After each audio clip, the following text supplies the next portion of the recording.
হে 3.5 হাত নৌকার মাঝি ফয়জুল করিম, হে 3.5 হাত হে 3.5 হাত নৌকার মাঝি রহিমা খাতুন,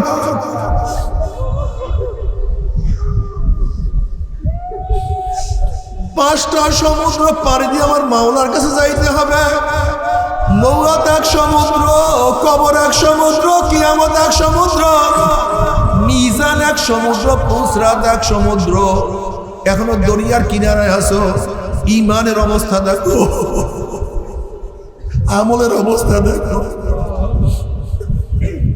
তোমার নামাজ বেশি না নামাজ কাজা বেশি, রোজা বেশি না রোজা কাজা বেশি, চক্ষু কি ন্যাক বেশি করছে না গুনাহ বেশি করছে?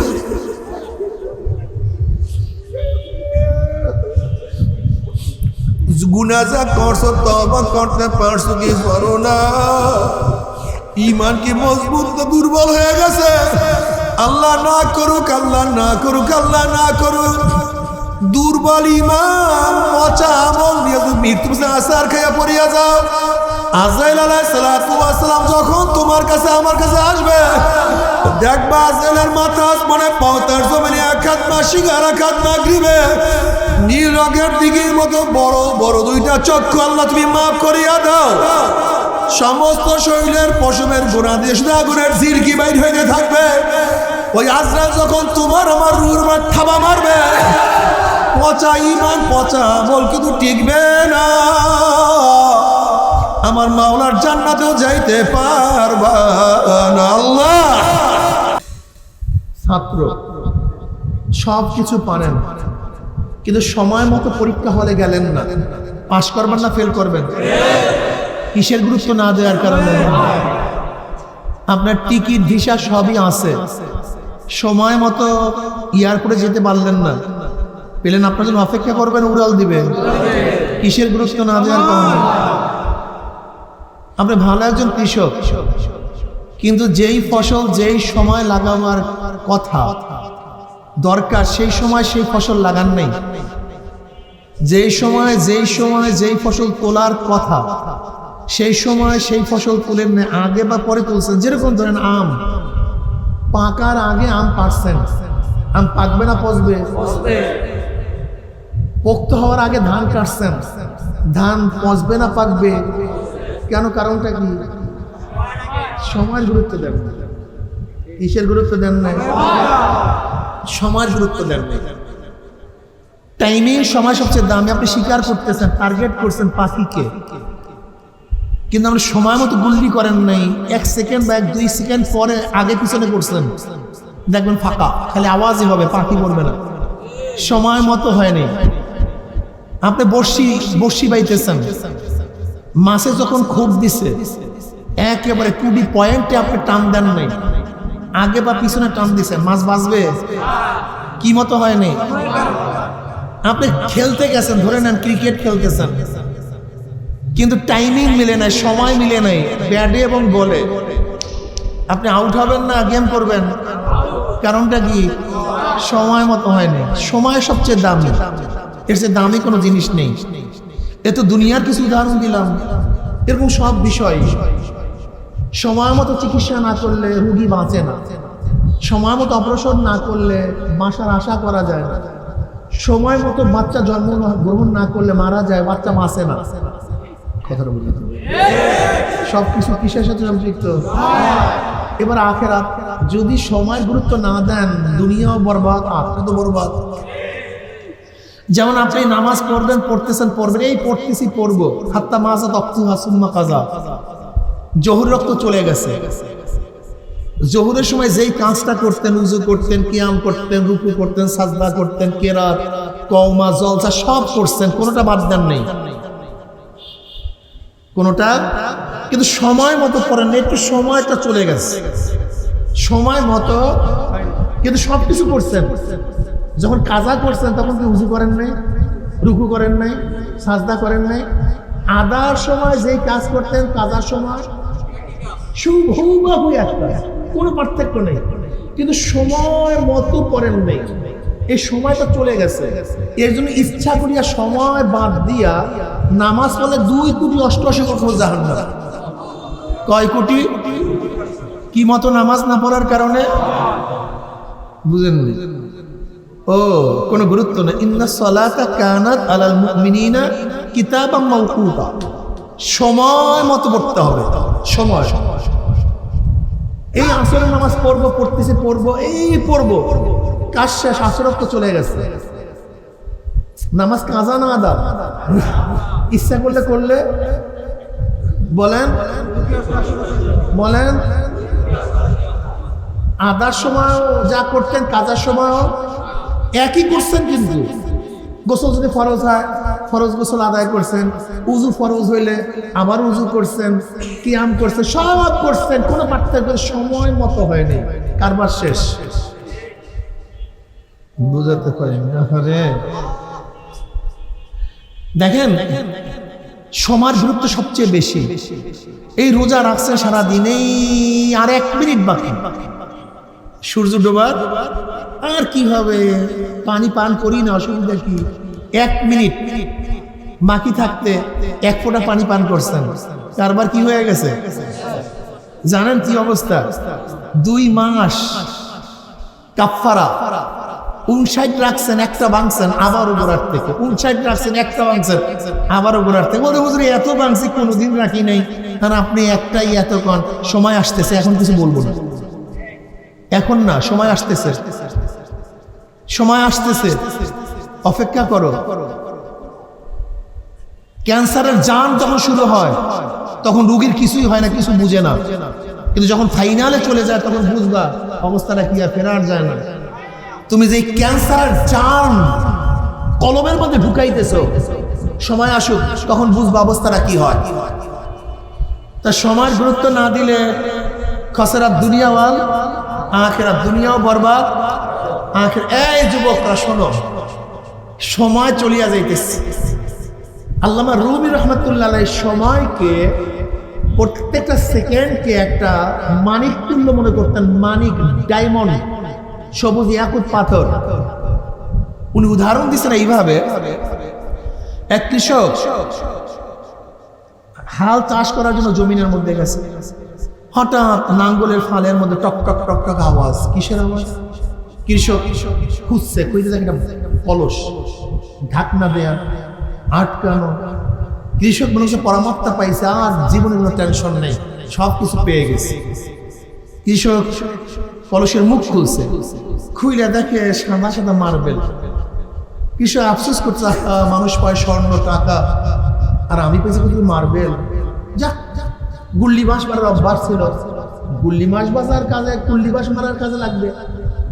তাই কৃষক কলসির থেকে মার্বেল নেয়, মারে, গুল্লি বাঁশ মারে, মারতে মারতে মার্বেল প্রায় শেষ। হঠাৎ বন্ধুকে বলতেছে, বন্ধু চল না, জীবনে শহরে যাই না, একটু শহরে যাই, চল। চল যাই। জীবনে শহরে যায় নাই, শহর ঘুরতেছে, সুন্দর সুন্দর দোকান, মার্কেট, সব কিছু ঘুরতে ঘুরতে ঘুরতে ঘুরতে এক দোকানের কাছে গিয়ে দেখে সবচেয়ে আকর্ষণীয় এক দোকান, স্বর্ণের সুকেস, সবচেয়ে দামি। সেই স্বর্ণের সুকেসের মধ্যে একটা স্বর্ণের পেয়ালা, সেই পেয়ালার মধ্যে একটা মার্বেল রাখা, আর কোনো মালও নাই। কৃষক মিসকে হাস দিস। দেখেন হাসির মধ্যে ব্যঙ্গ হাসি, রহস্যের হাসি, দুঃখের হাসি, সুখের হাসি আছে কি নাই?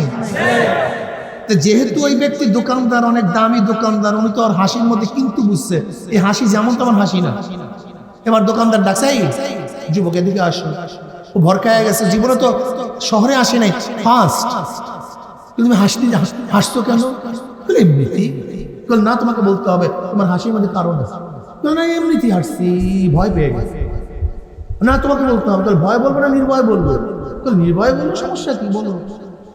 দেখেন আমি জীবনে শহরে আসিনি, প্রথম শহরে আসছি।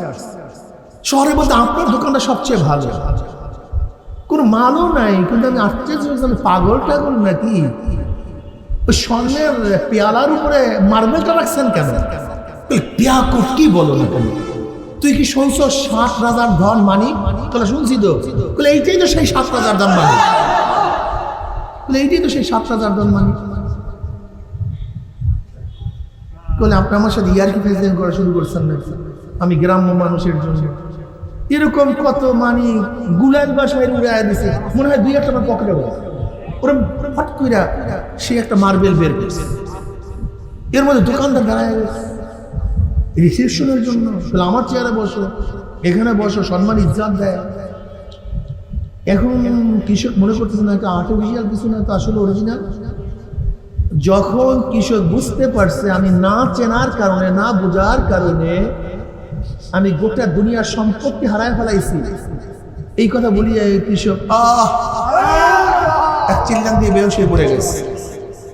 কিন্তু না, সেই মানিক আর খুঁজে বের করা আর কোনোদিন আসবে না। ইমাম রুমি রহমতুল্লাহ আলাইহি বলেন যে মানুষের প্রত্যেকটা সেকেন্ড সময়টা মানিক তুলল। কি তুলল বলেন না সবাই সুবহানাল্লাহ। 1000 নেকি হয়ে গেছে, কয় সেকেন্ড লাগছে বলেন? একটা নেকি কি জিনিস? জনাব মুহাম্মদ রাসূলুল্লাহ সাল্লাল্লাহু আলাইহি ওয়াসাল্লামকে সাহাবারা প্রশ্ন করছেন, ইয়া নবী আল্লাহ, একটা নেকির দাম কত? এইমাত্র কত নেকি হয়েছিল না? সাহাবারা প্রশ্ন করছে কয় নেকি? বলে একটা নেকির দাম কত? নবী আলাইহিস সালাতু ওয়াস সালাম বললেন যদি উহুদ পাহাড়টা স্বর্ণ হয়ে যায়, উহুদ পাহাড়টা স্বর্ণ হয়ে যায়, কত লম্বা, কত চওড়া, কত উঁচা, গোটা পাহাড়টাই পাথরের, কত ওজন।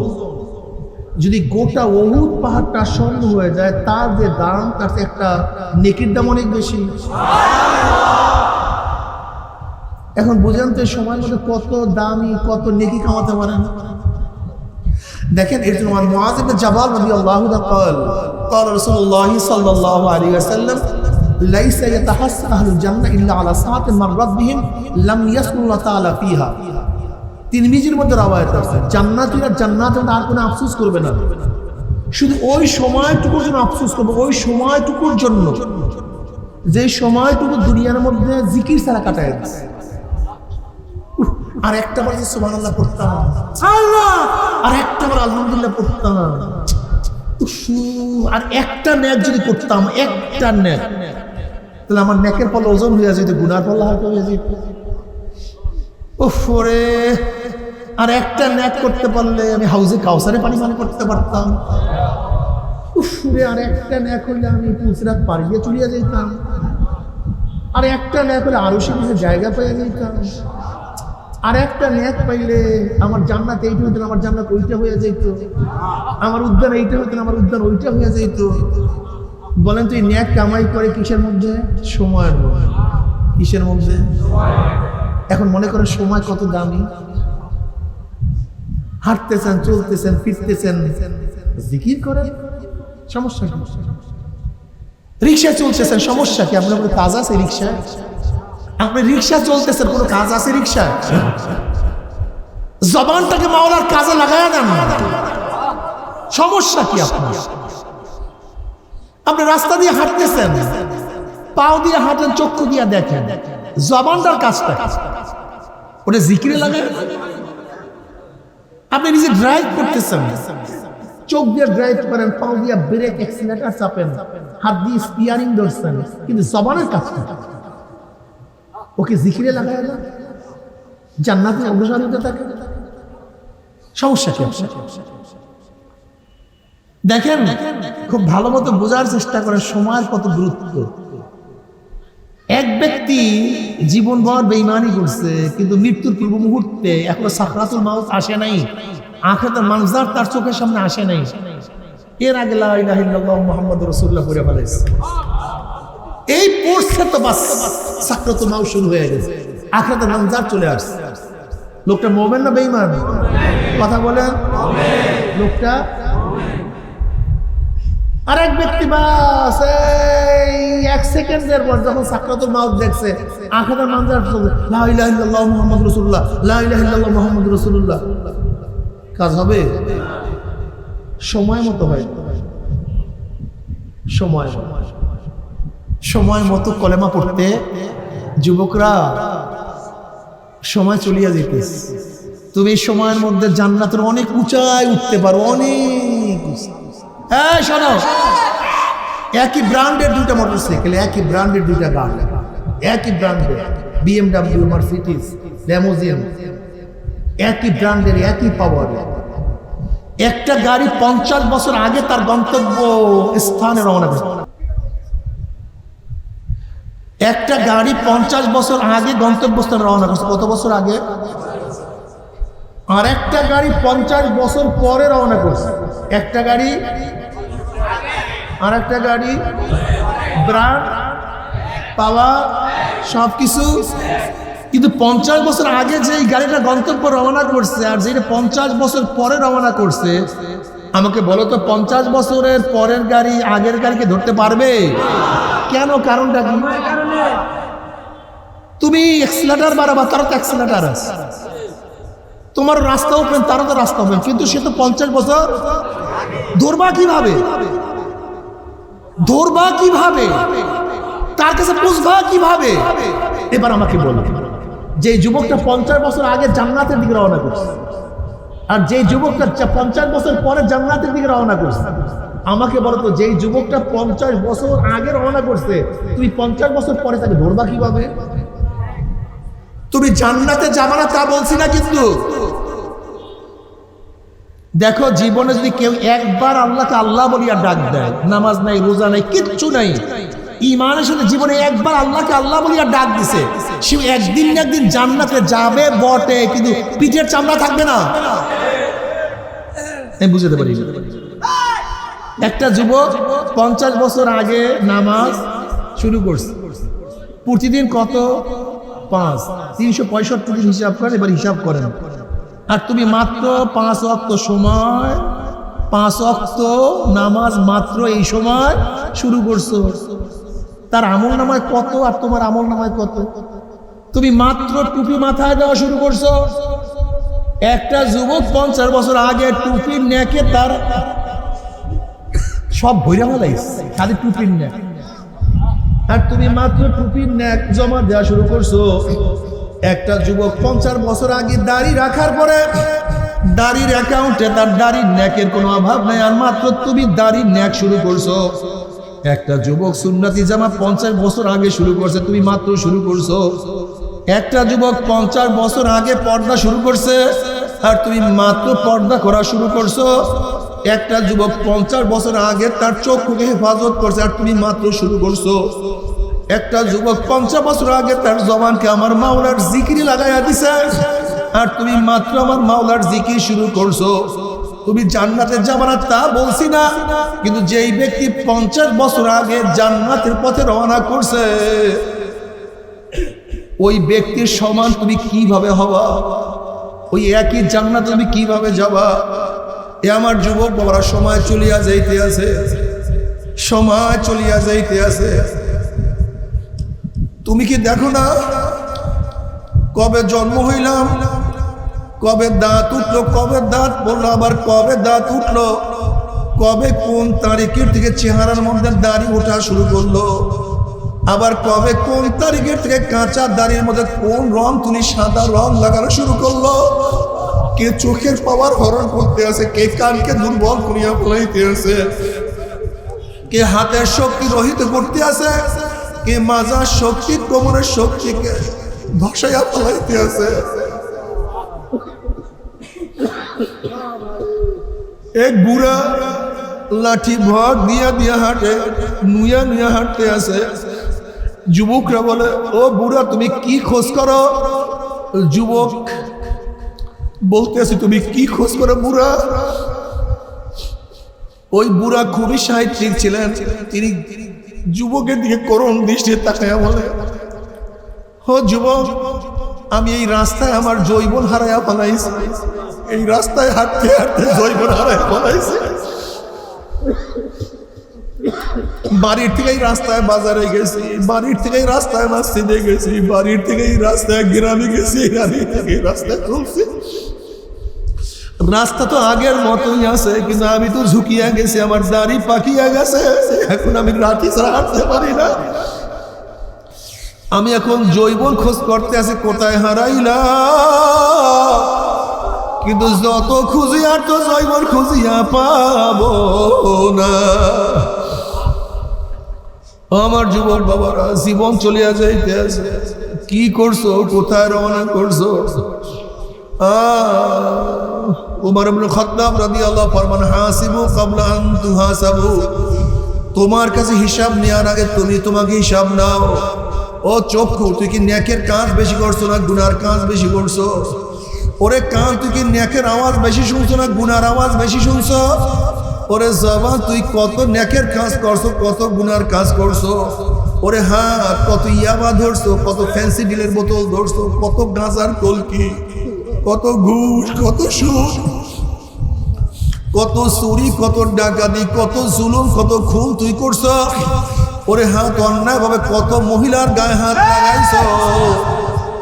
ও পাও, তুই কি নেকের দিকে বেশি হাঁটছো না গুনার দিকে বেশি হাঁটছো? গুনাহ যা করছি তওবা করতে পারছি কি পারি নাই? আবার তওবা যা করলাম আমার মাওলায় মাফ করছি কি করে নাই? খবরদার, খবরদার। আল্লাহ, আল্লাহ। এ আমার যুবক বাবারা, মুরব্বী বাবারা, পর্দারা মা বোনেরা, হিসাব জিজ্ঞাস না মিলাইয়া কেউ কিন্তু মাওলার কবরে যাইও না। হে নৌকার মাঝি, তুমি মেঘনার মতো পদ্মার মতো বড় নদী পানি দেওয়ার জন্য প্রস্তুতি গ্রহণ করছো, এখনো দরিয়ার কিনারে আছো। দেখো তোমার নৌকার তক্তার অবস্থা কি, দেখো পালের অবস্থা কি, মজদুরের অবস্থা কি, বাদামের অবস্থা কি, রশির অবস্থা কি, দেখো বইটার অবস্থা কি। মাঝি খবরদার, পচা তক্তার নৌকা নিয়ে সাগরের মধ্যে দরিয়ার মধ্যে পানি দিও না। মেঘনার মতো বিশাল নদী দেখা যায় না, বিশাল তুফান, বিশাল বাতাস, অনেক উঁচা হইয়া তুফান শুরু হয়ে গেছে। মাঝি পরীক্ষা নিরীক্ষা না করিয়া পচা তক্তার নৌকা নিয়া যদি মেঘনার মতো বড় নদীর মধ্যে পানি জমাইয়াই বসো, যখন দুই দিক থেকে তুফান তোমার নৌকার মধ্যে বাড়ি বাড়বে, পচা তক্তার নৌকা ভাঙ্গিয়া চুরিয়া যাবে। যখন বাতাস তোমার বাদামের উপরে চাপ মারবে, পচা কাপড়গুলো ফারাত ফারাত সিরিয়া যাবে, রশি টাঁস টাঁস সিরিয়া যাবে, বৈঠা দাঁড় ভাঙ্গিয়া যাবে, মাঝে উপার যাইতে পারবা না, গহীন নদীর মধ্যে তলাইয়া যাবা, নৌকাও নাই তুমিও নাই। হে সাড়ে তিন হাত নৌকার মাঝি ফয়জুল করি, সাড়ে তিন হাত নৌকার মাঝি রহিমা খাতুন,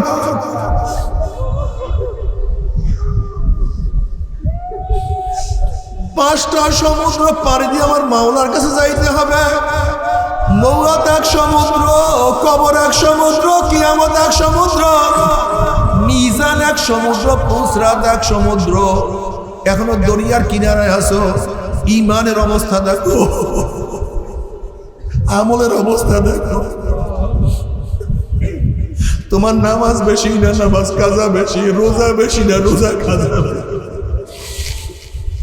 চক্ষু কি ন্যাক বেশি করছে না গুনাহ বেশি করছে?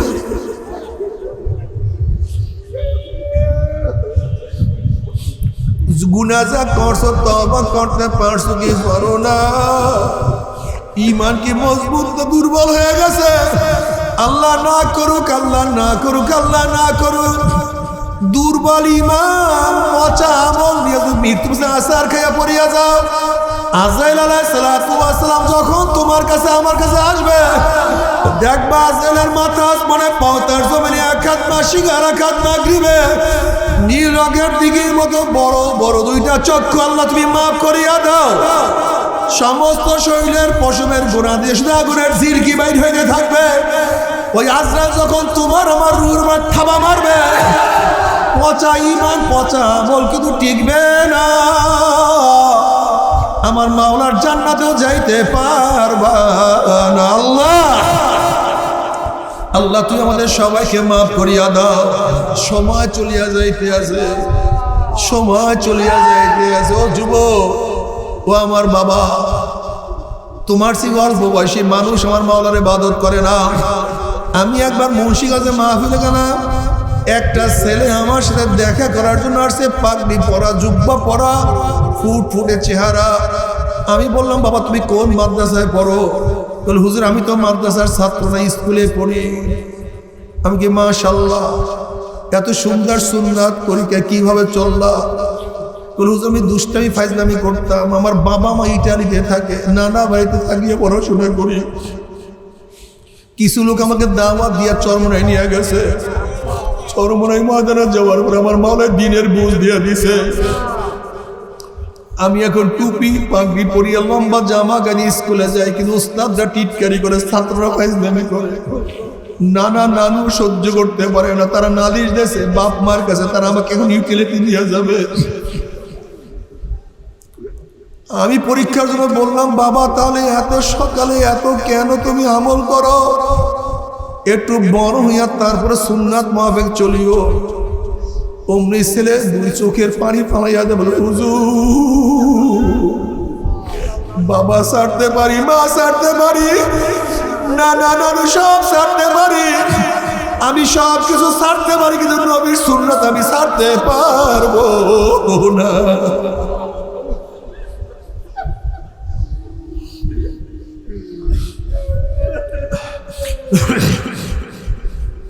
ও আমার 10-এর ছাত্র, আর তুমি কি দেখো নাই 9-এর কত ছেলেরা আমার মাওলার পাগল, তুমি কেন পারবা না? ও মুসলমান সন্তানেরা, ইসমাইল আলাইহিসসালাম অল্প বয়সে 7-8 বছর বয়সে মাওলার প্রেমে পড়িয়া ছুরির নিচে নিজের গর্দানকে ঝুঁকাইয়া দিতে পারে, তাহলে তুমি আমি কেন পারবো না? হযরত মুআজ রাদিয়াল্লাহু আনহু আমার নবীর প্রেমে পড়িয়া আল্লাহর আশিক হইয়া যদি বদরের ময়দান নিজের জীবনকে বাজি রাখিয়া চাপাইয়া পড়তে পারে, তোমার আমার বয়স তো তার চেয়ে অনেক বেশি, তুমি আমি কেন পারবো না? আলী রাদিয়াল্লাহু তাআলা অল্প বয়সে আমার মাওলার পাগল হইতে পারে, তোমার আমার বয়স তো অনেক বেশি, তুমি আমি কেন পারবো না? আল্লাহ একটু তাকাইয়া দেখো, তোমার সন্তানের লাশ তোমার কাঁধের উপরে উঠিয়ে গেছে। ও নানা, ও দাদা, তুমি তোমার নাতির জানাজায় উপস্থিত হয়ে গেছো। ও বড় ভাই, তুমি তোমার ছোট ভাইয়ের কবর খনন করা শুরু করিয়া দিছ। ও বন্ধু, এই মাত্র তোমার বন্ধুকে চিরতরে বিদায় দিয়া চলে আসছো, এখন আমার মাওলার পথ ধরবা না। তোমার সে আমার সে বড় নিমখান আমার কেউ হইতে পারে না। আল্লাহ, ও আমার মা বোনেরা, কেন মাওলার পথ ধরবা না? ফাতেমা রাদিয়াল্লাহু তাআলা, তুমি কি দেখো নাই তার ব্যাপারে তার স্বামী আলীর মুর্তজা রাদিয়াল্লাহু কি বলেন? আলী রাদিয়াল্লাহু ফরমান, হে গোটা দুনিয়ার মানুষ, সরদারে দু আলম সাইয়্যিদুল আম্বিয়ার মেয়ের কথা শোনো। পানির মস্কর টানতে টানতে তার কাঁধের মধ্যে রশির দাগ পড়িয়া গেছে, আটার চাকি ঘুরাইতে ঘুরাইতে হাতের মধ্যে দাগ পড়িয়া গেছে। সরদার দু আলমের মেয়ের বিছানার অবস্থা জানো? আমার আর তার মাত্র একটা বিছানা ছিল, তাও একটা বকরির চামড়া। রাতে দুইজনে একই চামড়ায় ঘুমাইতাম, আর দিনের বেলায় সেই চামড়ার উপরে জানোয়ারকে খানা দিত। আল্লাহ,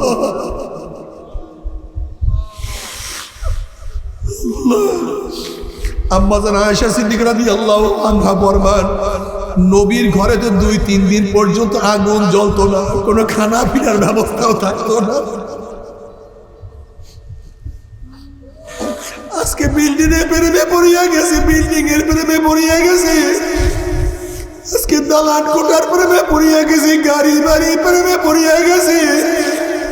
বাবারা, গাড়ি বাড়ি কোনো আপত্তি নাই, গাড়ি করো, বিল্ডিং এ থাকো, কিন্তু আমার মাওলাকে ভুলিও না, আমার মাওলাকে সারিও না। আল্লাহ, বাবারে, সময় চলিয়া যাইতে আছে, যদি ইবাদত করিয়া মাওলার কবরে যাইতে পারো, কবরটা জান্নাতের বাগিচা হইয়া যাবে। কিয়ামতের ময়দানে আরশের নিচে জায়গা পাইয়া যাবা। ওয়া ইন মিনকুম ইল্লা ওয়ারিদুহা কানা আলা রাব্বিকা হাতমান মাকদিয়া সুম্মা নুনাজ্জিল্লাযিনা তাকাও ওয়া নাযারুয যালিমিনা ফিহা জিসিয়া। 30,000 বছরের পৌঁছানা দেখ সেকেন্ডের মধ্যে পানি দিয়ে আমার মাওলার জান্নাতে চলিয়া যাবা। আল্লাহ সবাইকে কবুল করিয়া নাও, কিন্তু আল্লাহ না করুক, আল্লাহ না করুক, আল্লাহ না করুক, ঈমান আমল আখলাক না নিয়ে যদি কিয়ামতের ময়দানে উঠো, যখনই নাফরমান বদমাশ বেঈমানরা পৌঁছায় উঠবে, অমনি কাটিয়া কাটিয়া পিছলাইয়া পিছলাইয়া গুম গুম করে জাহান্নামে পড়িয়া যাবে। 70 বছর পর্যন্ত জাহান্নামে যাইতেই থাকবে, যাইতেই থাকবে। ডাইনে আগুন, বামে আগুন, উপরে আগুন, নিচে আগুন, সামনে আগুন, পিছনে আগুন। আল্লাহ আমাদের সবাইকে মাফ করিয়াই দাও, সবাইকে ক্ষমা করিয়া দাও। আজকে কত সুন্দর সুন্দর পোশাক পরো, জামা পরো। জাহান্নামীদেরকেও একটা জামা পরানো হবে, কিন্তু উলের কোনো জামা না, সুতির কোনো জামা না, না কোনো রেশমি কাপড়ের জামা হবে। ওই জামাটা হবে জাহান্নামের আগুনের। আল্লাহ তুমি মাফ করিয়া দাও। জাহান্নামের আগুনের পোশাক যখন জাহান্নাম থেকে পরাইয়া দেওয়া হবে, আল্লাহ তুমি মাফ করিয়া দাও। শরীরের মধ্যে আগুনের জামাটা সেট হয়ে যাবে। নাফরমান 2 হাত দিয়ে জামা সেরার ব্যর্থ চেষ্টা করবে, কিন্তু জামাও সেরতে পারবে না, সঞ্চয় করতে পারবে না। শুধু শরীরের মধ্যে আগুন আর আগুন। আল্লাহ মাফ করিয়া দাও।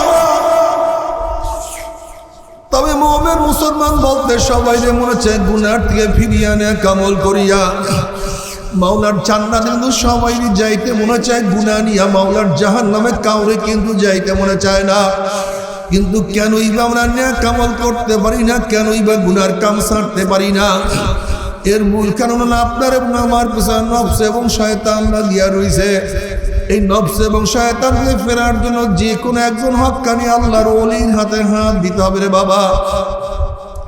খবরদার, বর্তমান জমানায় পীর মুরিদের নামে ভেজাল, ব্যবসা, দলাদলি, হিংসা, হাসাদে পরদ হয়ে গেছে। সমস্ত আল্লাহর ওলির একমত যেই পীরের 5 জন মুরিদের মধ্যে কম পক্ষে 3 জনকে দেখবেন আলহামদুলিল্লাহ সুন্নাত মাফিক আমল আকলাক মজবুত হয়ে যাইতে আছে, গুনার কাম ছাড়তে আছে, নেকের আমল ধরতে আছে, কলব নরম হইয়া চোখে পানি আসতে আছে। বৃক্ষতর নাম কি, ফলে পরিচয়। আমি চরমোনাই বুঝি না, চরমোনার দাওয়াত, প্রশংসা, প্রচার প্রসার করার জন্য আসিনি রে বাবা। চরমোনাই যাওয়ার তোমার কোনো দরকার নাই, কোনো দরকার নাই, কোনো দরকার নাই। তুমি যার কাছে গিয়া পারো গুনার কাম সারো, নেকের আমল ধরো, কলম নরম করিয়া চোখে পানি নিয়া মাওলার কবরে যাইও। যেরকম দুনিয়ার ঘরে আগুন লাগলে পানি সারা নিবানো যায় না, ঠিক তদ্রুপ তোমার এবং আমার গুনার দ্বারা যে জাহান্নামের আগুন জ্বলিয়া রইছে, চোখের পানি ও সারা কিন্তু জাহান্নামের আগুন নিবানো সম্ভব না। আমার জন্য দোয়া চাই, আমিও দোয়া করি, সবাই সবার জন্য প্রাণ খুলিয়া দোয়া করো, যেন কিয়ামতের ময়দানে গলাগুলি বাঁধিয়া মাওলা একসাথে জান্নাতে যাওয়ার তৌফিক দিয়া দেয়। আল্লাহুম্মা আমিন। ও আমার পর্দার মা বোনেরা, 2 হাত তুলিয়া মাওলার দ্বারা কান্দো আর মাওলার কাছে মাপ চাও। কান্না না আসলে মনের ভিতরে মন। একদিন এই ঘরের দরজা দিয়ে নতুন বউ নিয়ে উঠছিল রে মন। কত মেয়ে লোকের শরবত খাওয়াইছে, কত মেয়ে লোকে বাতাস করছে। আবার একদিন এই ঘরের দুয়ার দিয়া মরা লাশিয়া বাইর হব, ছেলে কান্দে মা করে, মেয়ে কান্দে মা করে। ওরে মন জবাব তো আর দিব আল্লাহ। আল্লাহ কত আলেম ওলামাদের হাত তুললাম রে বাবা।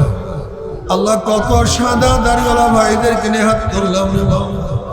আল্লাহ কত বেগুনার নামালের তালবেলের ভাইদেরকে নিয়ে হাত তুললাম রে বাবা। আল্লাহ কত জাকিরিন শাকির তোমার খাস খাস বন্দাদেরকে নিয়ে হাত তুললাম রে বাবা। আল্লাহ আমি তো গুনাহগার, আমার দিকে না তাকাইয়া তোমার যেই বন্দার হাত পছন্দ হয় তার রসুল আমাদের সবার গুনাহ খাতা মাফ করে দাও। আল্লাহ মাফ করবাই না, ক্ষমা করবাই না। তাহলে তোমার বন্দার এখানে কেন আসছে, কি পাওয়ার জন্য আসছে, কি চাওয়ার জন্য